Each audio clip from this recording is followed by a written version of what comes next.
Hi, welcome to the Corner of Knit and Tea, episode 380. My name is Laura, and I'm also known as Fluffy Kira on Instagram and Twitter. I blog over at thecornerofknitandtea.com, and that's where this episode and every episode show notes will be. I also have an Etsy shop where I sell my handspun yarn and my knitting patterns. Hi, how are you? It is Monday, May 29th, and I hope you are having let me think about this. It is Monday, May 30th. And to those of you celebrating in the US, I wish you a very happy Memorial Day weekend. Memorial Day here in the United States is to celebrate the lives of those that have been lost while in service. So it is not necessarily a happy holiday, but it is a day to remember those who have given their lives for us. And then also in the US, it often sort of is the kickoff to the start of summer.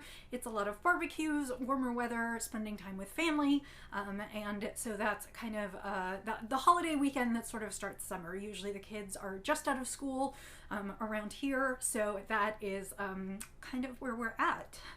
This weekend, Wes and I did go to visit family, but he also did a goal of his. So I think I mentioned last week, my husband is a runner and a bike rider. And if you've been watching for a little while, you know that this past November, he completed his first Ironman. And he decided his next goal was to complete a 200-mile solo bike ride. So he measured the distance between our house and my mother-in-law's house, which was close to 200 miles, and then he planned a route that would take him all 200 miles, and he decided, I suggested maybe that Memorial Day weekend would be a good time to try that. For a couple reasons. One is that the weather would be warm, but not too warm. That it would give us a third day to sort of recover from everything, and that it would also allow us to go out and spend some time with his mom. So on Saturday, he rode 200 miles, and it took us all day. Basically what I was doing was I brought the car, and he and I leapfrogged each other every 25 or 30 miles. I would go down the road and park and wait for him, and I had water and snacks so that he could replace what he needed. And then we would meet in a public place so he could get a cold drink if he wanted to. And then I also had all of his equipment so that if he needed to do repairs on the road, he carried a spare inner tube and a few other things with him, but I had all the other equipment so that if he had any mechanical difficulties, we could do that. And then of course he had his phone so he could call me if he got into any trouble.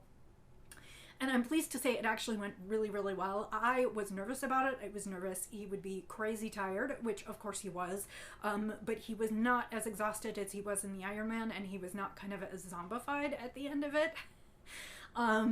It was in the 80s here, which is a little toasty for me, particularly sitting and waiting in the car, but it was actually perfect for him because even though he was out in the sun, he was riding along at a good clip, and there was lots of wind, which was not great for him, but it did keep him nice and cool.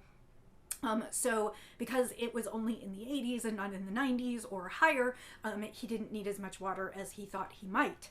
And we had planned for all of our stops basically at fast food places so he could get a cold drink, and so we kind of leapfrogged each other over across Kansas and then up to his mom's.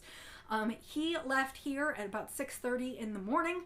I left about 7, and I pulled into his mom's about 10:45 at night, and he pulled in about 11:30. So it was a very, very full day for us. Yesterday we just hung out with my mother-in-law and her boyfriend for a while, and then today we came home, and now I'm busy doing chores and catching up. He actually went to do the grocery shopping. I'm doing laundry. I worked out, which is why I have wet hair fresh from a shower, and we're just kind of trying to get the last few gasps of an extra day off work before we both go back tomorrow.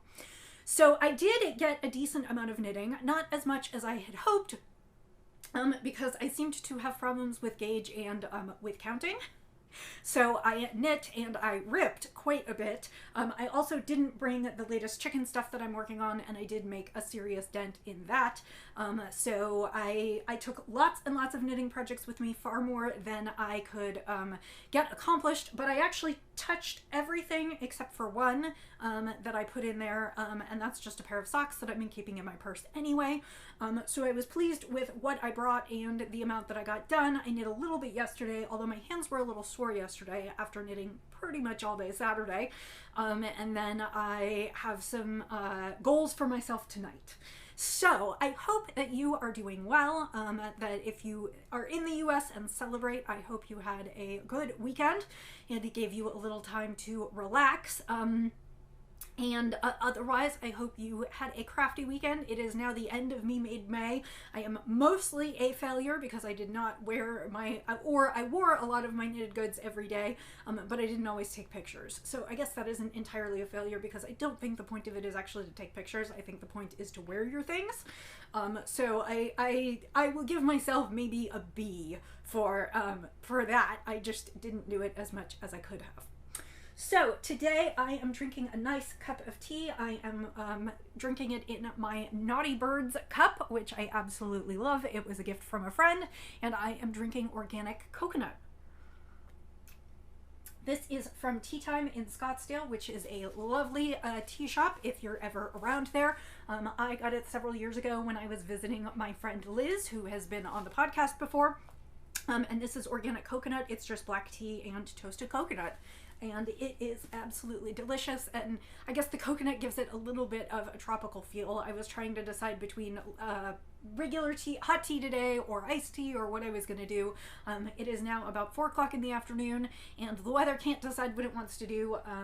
We were told there would be storms tonight, and a little while ago it was clouding over and pretty dark, but we didn't have any storms, and now, of course, the sun is back out. So, who knows? So, let's talk about the knits. Let me arrange them in order of things that have been on the needles and new things. So the one project that I worked on this week that is not new, that I have been working on for a while, and I did not get as much done as I had hoped to on this. I was really thinking maybe I could finish the body. I think I was overly optimistic about my knitting time, but I was really hoping. And this is the sweater for Roxy, and this is called Cinnamon. It is a cardigan pattern by Elena Nodell, and it is fairly stylized. It does have short sleeves, and I'm going to do long sleeves, and it has kind of a big stand-up collar and a nice ribbed pattern. And so I have been working on the body. The last time I showed it to you, it was right after I separated for the sleeves, and now I think I have right around 5 inches, and I've also just maybe 2 inches ago I did the increases because it's kind of a little bit of a flared, it's meant to be sort of a coat. So let me arrange this so that I can show it to you. It's got lots of ends, and I've got the sleeves on waist yarn, and the back neck I think I put on waist yarn as well. No, it was a provisional cast on, so I can pick up for the neck. So here we are. So it's a little bit, it's got a bunch of strings, but they're actually, some of them are ends I need to weave in, not all of them are. So this is what it looks like so far. And as I said last time when I showed you, I had just separated for the sleeves, so I've now got a good 4 or 5 inches there. And my plan was sort of to finish the body with the balls I had wound, which are here. The yarn is Dreaming Color Classy in the colorway Rosy. And I have 4 skeins, which is approximately 1,000 yards. So that is what I am knitting with. It's 100% superwash merino, and it is a 250 yards to the skein. It's a worsted weight. So I think this will be a really nice sweater for her. My plan was to get to the end of these balls as far as I could on the body. Again, this is sort of supposed to be a little bit of a flared coat. It is quite long, and I hadn't decided quite how long. I was potentially going to sacrifice a little bit of the length so that I could do full sleeves. She's in Chicago. I didn't think a short-sleeved sweater was really a do, and it's also got a big collar. So my plan was to kind of finish the body with these, and then, like I said, I have 2 more skeins and wind these and knit the sleeves and collar, hopefully out of these 2, and then if there's anything left, I can put it into the body to make the body longer. So that's kind of the plan, and as I said, I was hoping, when I said finish the body, I meant I was hoping to finish these 2 so that then I could get started on the sleeves, and that did not happen. I thought about going and doing the sleeves first so that then I could just work through the body till the end, but I would have to get creative with my needles, because like the size that I'm using for the body right now is also the size that I'll need for the sleeve, and so I would have to like put the body on a holder, and I don't know. I just haven't figured out precisely what I want to do. And like I said, suffice to say, I did not get as far as I wanted to this weekend, but I did work on this, 5 inches or so, so that's good, and hopefully I'll work on this one more this week. Obviously I'm not going to finish this by the end of June, which is Wednesday. If I could finish it by mid-June, I'd be really, really happy, because that would give me from then through the end of July to work on Miles' sweater, so that I had both of those done before we travel in August, and then before the fall, which is when their birthdays are and when the sweaters are due. So that is what I'm working on. Again, that is Cinnamon by Elena Nodell. It is a lovely pattern, well written, easy, and I just need to sit down and work on it is really the issue, and I have not done that for the last couple weeks because I've been working on other things. So that's kind of where I'm at with that one. So the second one is a sample that I cast on for Zen Yarn Garden, and I can't remember if I only talked about this one last time or if I actually had something to show you. I think I had the beginning of it to show you with just maybe one set of leaves. This is called Litzy, and I don't know precisely how it's pronounced, but that's L-I-T-S-E-A. There is a link in the show notes to, I believe, the pattern on Etsy. The pattern is also available on Ravelry, but I am only linking to things off Ravelry so nobody gets a surprise. And so you can always be sure that when you click on the links, it's going to take you somewhere that is not Ravelry.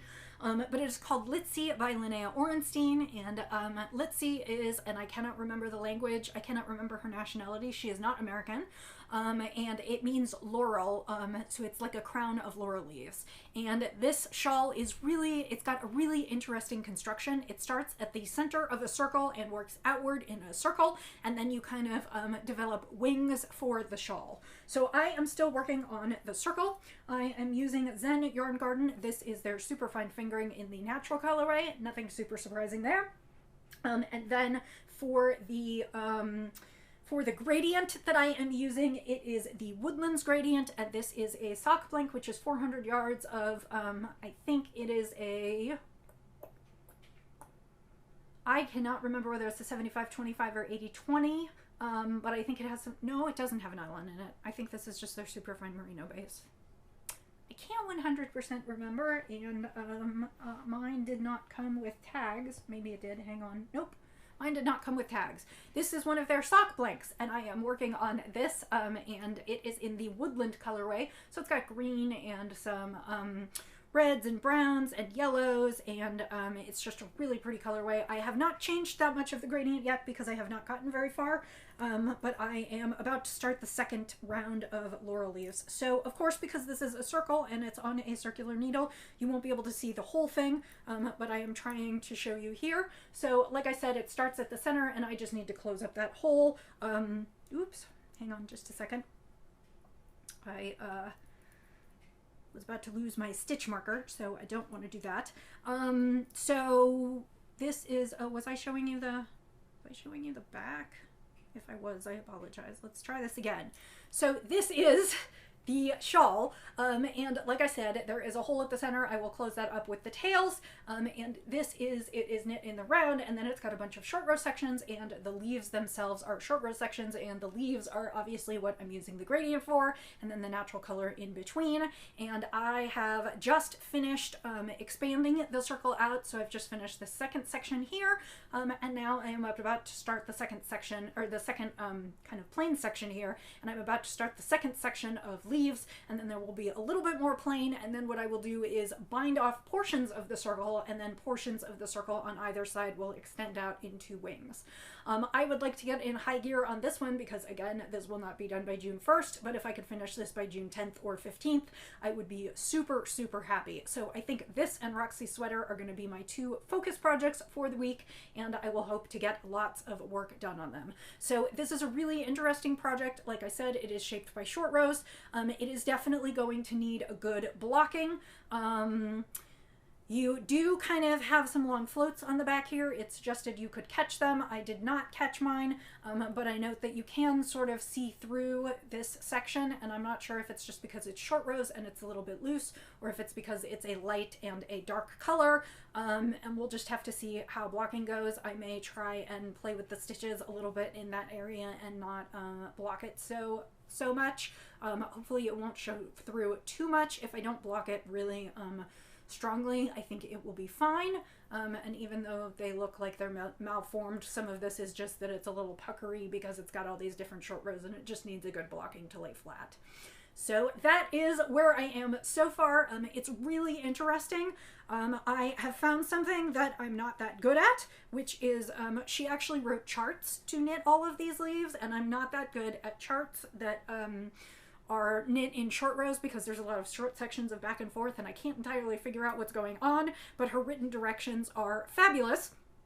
So I have just been following the written directions through, and that has been just as easy for me. And technically this section here, the leaves, is the same both times. You just have more leaves on the second because it's a larger circumference. So the leaves themselves don't get bigger, they always stay the same. So I'm excited about that. So I'll be working on that this week, and hopefully I'll have the, at the very least, I want to have the circle bound off next time, or at least the portions of it that are ready to be bound off, and start working on the wings. It does lead me to, I will have to make a decision, because of course I can't do gradient both sides because I'm not gonna go back and forth like that, but it does mean that one side will continue from wherever I leave off, probably the green or a little bit beyond, and then the other side will be the other part. But I think all the colors kind of are meant to go together, and I do see some splashes of green in some of the later sections, so I think it will be okay, even though technically it's not like one gradient all the way through. The gradient that she used was a shorter repeating gradient, so you got a lot more of that. I think, I don't know specifically what she used. In fact, I think it was not an American yarn, but what it made me think of was, well, I guess Connie has long stripes as well. It was kind of rainbowy, but it had short repeats, so you got to see the rainbow in just a few leaves. So yes, but exciting, and I'm enjoying it, and it's an interesting knit. It's something different, which I really like, and I think with a good blocking, some of my short rows and things will even out, and I think I'll be pretty happy with it when it's done. So that is the other project that I will be working on this week. The other thing I took with me was some skeins that I showed you last week, and they were or maybe the week before, they were skeins from Neighborhood Fiber Company, and I talked about turning them into hats for the charity Knit the Rainbow. And I took a whole bunch of hat patterns with me, and I experimented, and like I said, I cast on the wrong number, I knit for a while, I pulled it out, I cast on again, the hat looked incredibly big, my gauge was not right, I ripped out again, I cast on yesterday while we were hanging out with my mother-in-law, and she was talking to me, and I could not count accurately, so I did lots of knitting and ripping, but I do have one finished hat. The first hat, the hat that I finished is called Binx, and it is a cabled hat, just really nice. I was looking for very unisex, not super stylized hats, because of course I am donating them. Knit the Rainbow supports LGBTQIA individuals in the New York City area and beyond, and they help them, they both provide them with warm clothing, because a lot of the people who come to them are facing homelessness and don't have places to stay. So one of the things that they do is they provide them with warm clothing so that they can sustain themselves during the winter. They also provide them with resources, temporary housing, and they're also teaching them to knit and craft. So it's kind of a multifaceted organization, but they are going to be at the H&H show this summer, which I am going to for work. It's called H&H Americas, and one of the charity events for the show is to bring hats that you've knit, hats, scarves, gloves, those kinds of outerwear to donate to Knit the Rainbow. So I decided that I needed to because of course I knit for charity, and also I'm going and I'm affiliated with them and it is a work thing, I felt I would make a good showing by knitting a few hats to take with me, or maybe I'll knit a cowl, because I had so much trouble with hats. We'll see. And I just wanted to knit a few things to bring with me. So the first thing I knit was this Binx hat, and it is by, I think her name is Hannah Geary, and I will have the link in the show notes.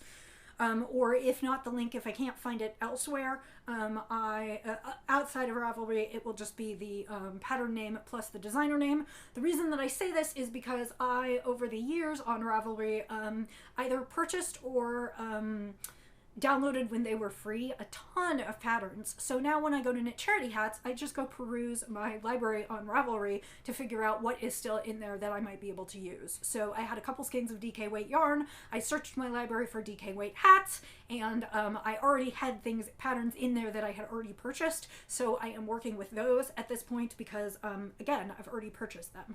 So, yeah, so again, this is Binx, I think by Hannah Cleary, and I used a skein of Neighborhood Fiber Company in her, it is her Studio DK, and it is in the colorway Bel Air, which is this bright green, which I absolutely love. And I probably have roughly half a skein left, so maybe a little bit less. So I will do something else probably with the leftovers of the other skein, which I'll show you in just a minute. But I was really pleased with this. It's just a 1x1 rib at the bottom, and then it's got kind of a, it's not quite, well, I guess it is kind of a horseshoe cable there, and then it's got some like mini 1x1 cables here just to create some visual interest. So I knit one of the larger sizes, so it would be huge on me, but I think that will help for people who have larger heads and hair, because I do not have either. I have a very tiny head. In fact, I turned out, I'm not calling myself a pinhead. For years, I could not find baseball hats that fit when I wanted to wear them, and it turned out that all I needed to do was go to the juniors section or the kids section and get myself an extra large kids hat, and so now that's what I do when I go looking for baseball hats. I always shop the kids section. Anyway, so I am not terribly large, nor do I have a lot of hair, but I wanted to knit hats that could accommodate a variety of head circumferences and hairstyles. So I decided to go with a slightly bigger hat, and I have found a couple different things that I think might work for a hat too. Again, I have like a million different things. I tried to pick a colorwork hat, but the colorwork wasn't coming out right. I went through a whole bunch of things this weekend. I don't know what my problem was. But I have one hat done. The second hat, it's a second skein of Neighborhood Fiber Company the Studio DK, and it is in the Washington Circle colorway, which is this absolute great blue. And I love these colors together, so my thought is that I will knit a hat out of it. Each one of these skeins was 275 yards, which is more than enough for a hat, plus some leftovers. So I actually have a bunch of the green left over. So my thought is I will knit another hat out of this one, and then I will knit something with the two colors together, whether it's stripes or exactly what, I don't know, but I will use the leftovers to create a third object. It could be fingerless mitts, it could be a cowl, I haven't decided yet, but my plan is to do a third object and then take all of these with me when I go.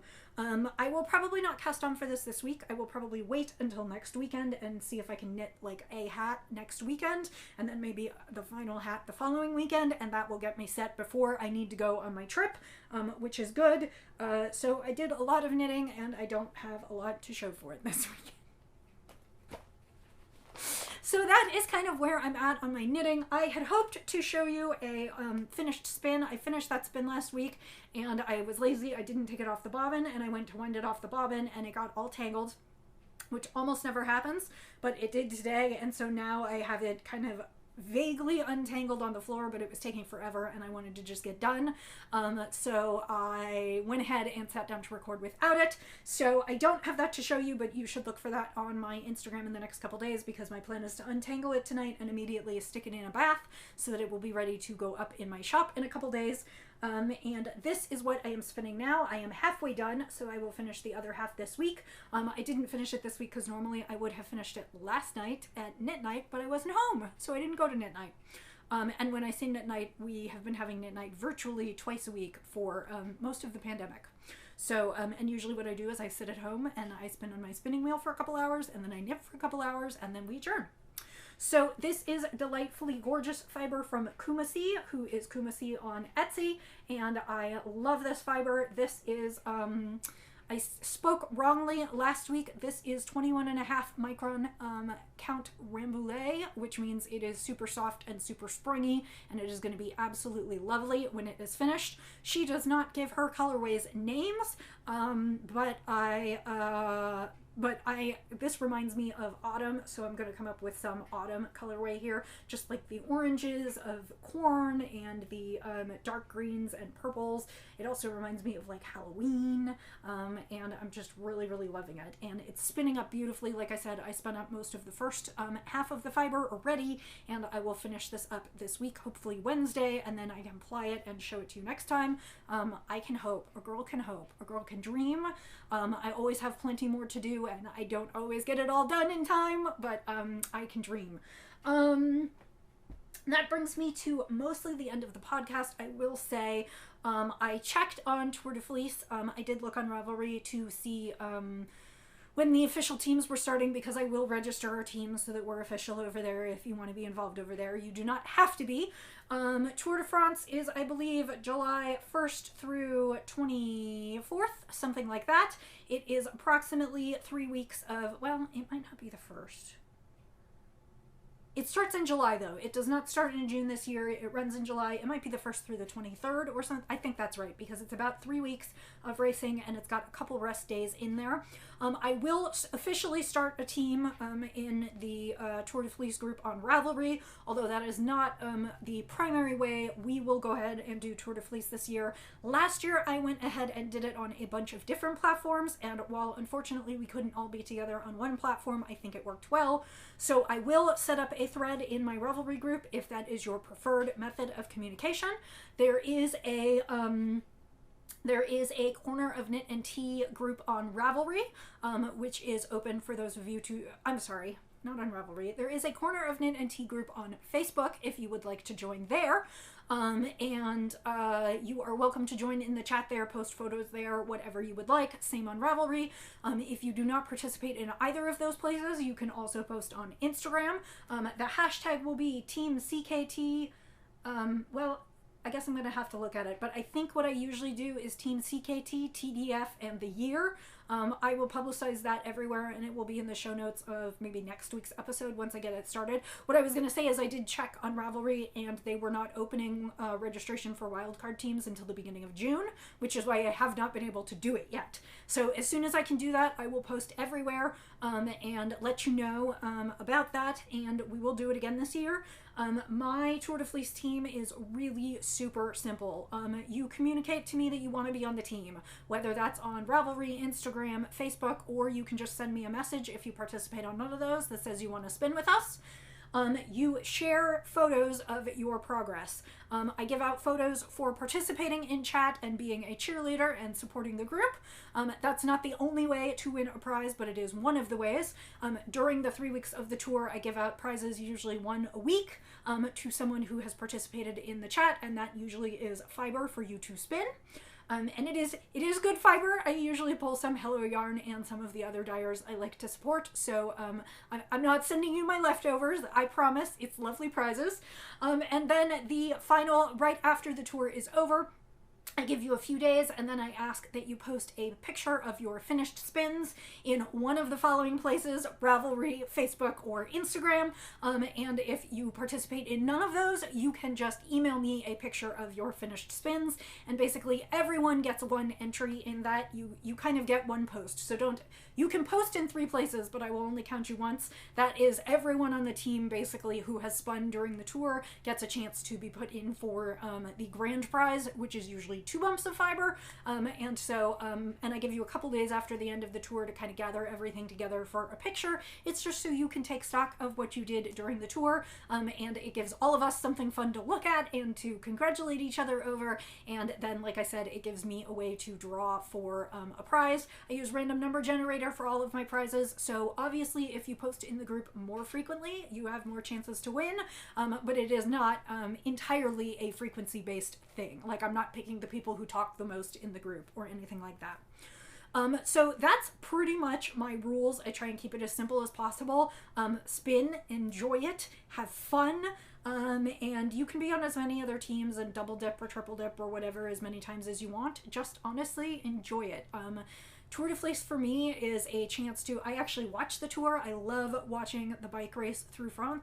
You can tell I kind of, I was a French minor in college. I like watching the bike race through France. I love seeing the countryside and all the things. Wes and I have been watching since 2010 now, since I started spinning. So we know some of the bike riders, and of course now that Wes bike rides, he pays a little bit more attention to it, and so we just really enjoy it. But for me, it is 3 weeks where I don't entirely give up knitting, because these days I usually have some samples going, but for 3 weeks I spin every single day for a few hours, and it is just lovely. It always reinvigorates my love of spinning. I have a couple projects in mind for this year. I think I might spin for the chicken that I'm designing, and then I'll probably spin a few single braids to go in the shop, just to kind of break things up. But I always love it, and I usually spin a couple pounds up. It's just a really great month. And my husband will actually be traveling in July, so I will be home alone for part of it. And that is just even better, because it means I can eat popcorn for dinner and spin and watch the tour. So, thanks for sticking with me. I know this one was a little bit chatty. I didn't have a ton to show you, but I had a good time, and I hope you enjoyed coming along for the ride with me. I wish you a wonderful week ahead, some creativity and some crafting, and I will say until I see you next time, happy knitting, happy spinning, happy sipping, and I'll see you next week. Bye.